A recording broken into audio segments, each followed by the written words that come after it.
What's up, everybody? This is Jack from Crypto 49er, bringing you my knowledge in cryptocurrency. Today I want to talk about using the Gekko trading bot and implementing the Fibonacci Trend Line strategy. But before I do, just want to remind you guys that I give away $5 on Steemit every Friday. You have to answer the trivia question on Wednesday to have a chance to win.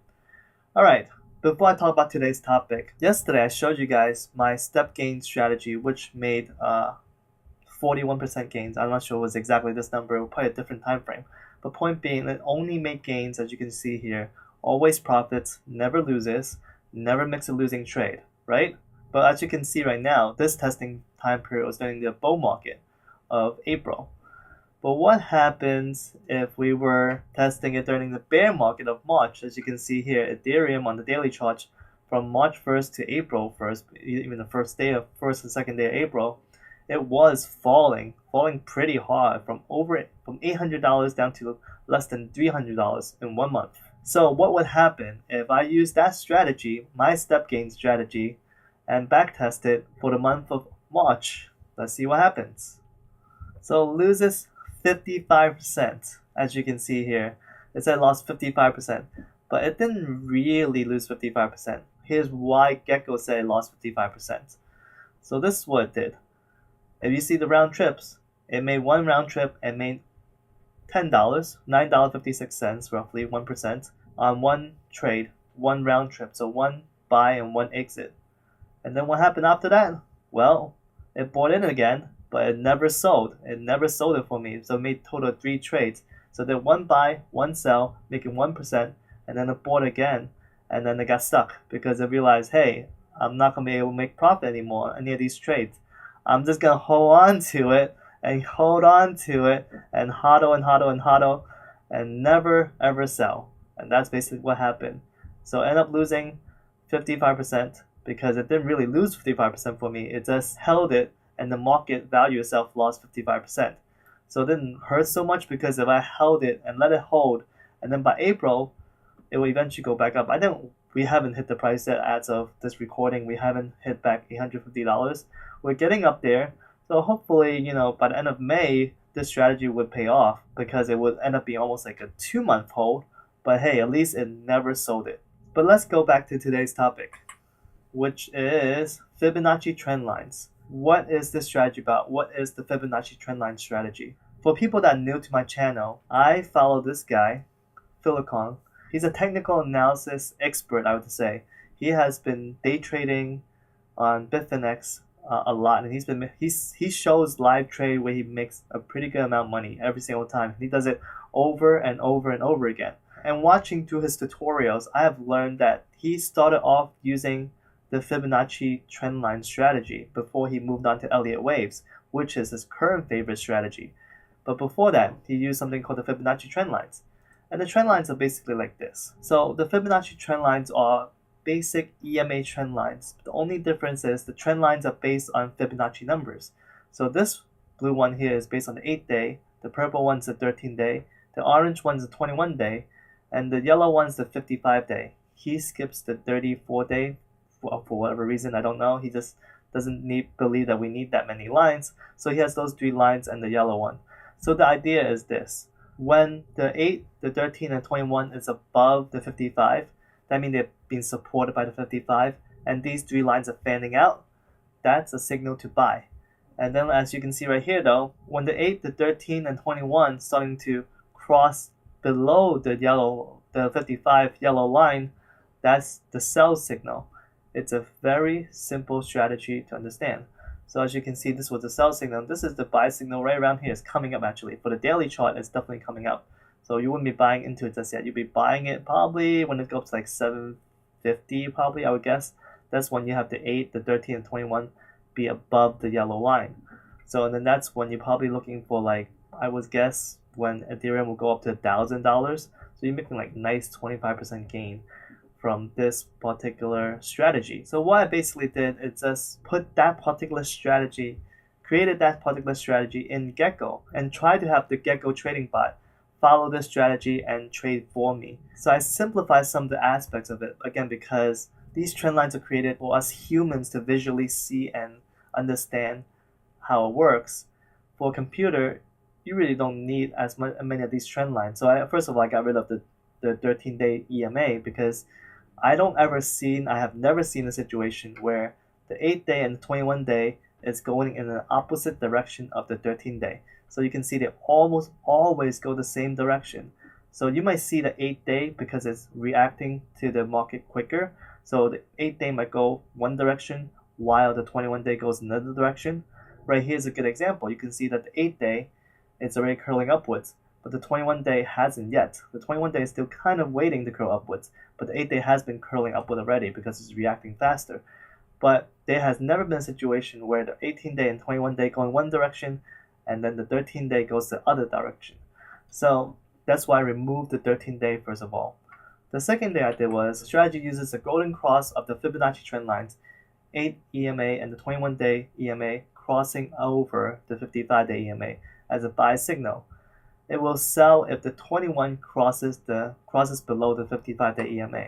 So the other thing was I just set it so that the only condition required for a sell signal is the 21-day crossing below the 55 instead of the 8, the 13, the 21, and the 55 crossing below. Again, there are situations from Philakone's video, he showed himself many times where the 8-day crosses below the 55 and he said just ignore it. Do not sell that point because there's a chance it'll bounce back up. And that's the reason why I'm just completely ignoring the 8 for the sell signal anyway, because the sell signal is going to only rely on the 21-day EMA.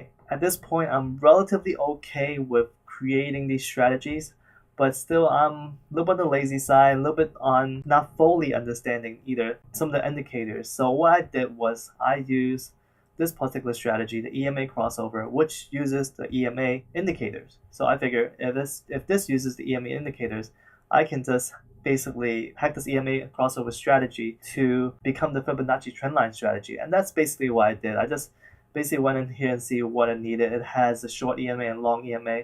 So I just basically added the medium EMA, the short being the 8, the medium being the 21, and the long being the 55. And that's basically what I did. And I deleted a lot of the rest of the other stuff that I don't need. So with this setup, I didn't really have to truly understand the Taleb indicator for the EMA, which I probably should. But this is at least for you guys as well. If you guys just want to get into it really quickly without actually fully understanding, which you should, again, you should try to fully understand how each of the indicators work. But if you don't have that time, you can just easily use someone else's JavaScript file and then just put in your own strategy to it. And that's basically what I did here. So I deleted a lot of these stuff and I made it into my own strategy, particularly in the check function section, because a lot of it is not what I'm looking for. It's like he has a different strategy in place than mine. Again, I just added the medium EMA here, and then I added the vice equal false. Again, that's how I basically followed the strategy. So this is pretty much the same thing as my step gain strategy, where whenever the Gekko trading bot gives buy signal, it will change the vice to true, and then when it's time to sell, it will change the vice back to false. So in here, inside the check method, it's very simple. All I did was I just checked the short result. The 8-day is greater than the medium, which is the 21, and the medium is 21 is greater than the long, which is the 55, and that is not a buy. So that means that there was no previous buy order in place. So it was not previously set to buy, and that's basically it. With that in place, this is the if statement to declare the buy order. And again, the opposite happens. Well, the slightly different opposite happens. If it has been a buy, so if there was a previous buy order in place, and the medium EMA, the 21-day, is less than the 55-day, that's when you sell. So that's basically what I do here, and then I just change the vice back to false, and that's it.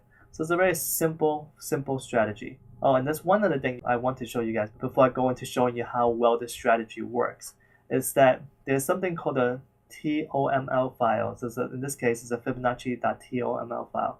So again, this is coming from the JavaScript file for the EMA crossover, but the idea is this. In the Gekko trading bot, when you select, in this case, I'm going to select the Fibonacci trend lines, you'll see this section right here that you can edit the various parameters. That's where the TMOL file comes from. And this basically lets you configure the various parameters for that particular strategy. So if your strategy works differently based on different time frames, then this is probably the best place to put it. Technically, for the Fibonacci trend lines, you don't need a TOML file, but since I kind of just hacked my way through and made it easier for myself, and I used the EMA crossover strategy as my base, that's why it has a TOML file. And I don't really need it, again, because these are the 8, the 21, the 55 are pretty static across the different time frames. But I do want to show you guys where the TOML file is located. So again, right now, if you're inside the Gekko folder, so you can see that under strategies is where the strategies are stored. So including what I just created, the Fibonacci trend lines, they are .js file. It is stored in the strategies folder in the Gekko folder. So now the TOML file is actually stored under the config folder. It's under config, and this inside the subfolder strategies under config, and that's where the TOML files are stored. As you can see here, all these TOML files are stored here, including the Fibonacci trend lines.toml file. So if your particular strategy that you're basing off of or you're using from somewhere else has a TOML file, you need to have a TOML file for your strategy as well in order for it to work properly. So once you have the TOML file and your JavaScript file in the correct locations, you can then try to use this particular strategy. So in this case, I'm going to use the 15-minute candle, and then I'll set the warm-up period to 55 candles. And again, I'm going to go back to the bullish market right here first. I just want to show you guys how it looks like and how well it works during a bullish market. So in the bullish market, it should perform pretty well, and you can see it finished the back testing. So in the bullish market, it made 33 trades and it profited 25%. So again, there's going to be some losses with this strategy because there's no limitation on the sell process. It always sells when it sees the 21-day going below the 55-day. I tried putting in the condition to force it to only sell when the sell price is higher than the buy price, and it just completely screwed up the strategy. It didn't even work at all. You guys can try it yourself if you want to. Just look at my yesterday's video and learn how to do that. So, but anyway, with this particular strategy, it still make a good profit, even though there are some losses here, because the profits are really pretty good. A lot better than any strategies that I've created so far, because while my strategies that I've created so far, they earn a small amount of profit, but there's a lot of them. Whereas this one has not as many profits, but each of these can be really big. Like this one has almost a 10% gain, and this one's even more ridiculous at 15% gain. So that's why this strategy is pretty good overall, but there are some issues with it. So for one thing, during the bull market, it's kind of strange, but the higher the time frame you set it, so for example, I'm going to set it to 1 hour time frame, and then we'll run this again. So you'll see that it actually gains even more money. So now it's gaining 42%. Previously it was at 25% gains. Now it's at 42% because this one trade now makes 32%.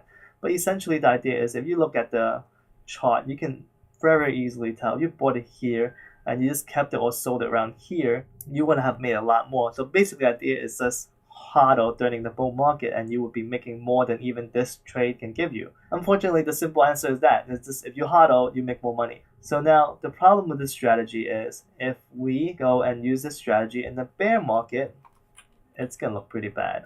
So just want to let you guys know right now, but we'll see how bad it is. Again, so in the bull market, during the 1 hour time frame, it was making 42%. So let's see how it does in the bear market. So in the bear market, it's actually not that bad. Only lost 10%. So because of the 1 hour time frame, I think when I set it to lower time frame, it was losing more money. So it's not too bad. So it's actually every single one of these trades were a loss. So but at least it wasn't losing it significantly. You're losing 10%. So what this does is it gives you the opportunity to see that it's going down a bear market and doesn't lock up your funds.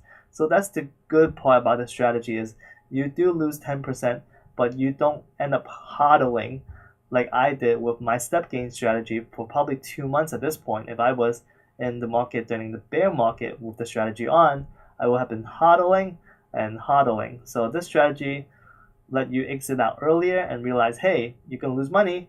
So you can either stop and wait for it to go up, or you can try to short the market instead. So, but anyway, guys, that is my video for today. Let me know what you guys think about the Fibonacci trend line strategy. Is this something that you would want to implement? Leave a comment down below. As always, I appreciate an upvote, a resteam, and a follow if you're new to my channel.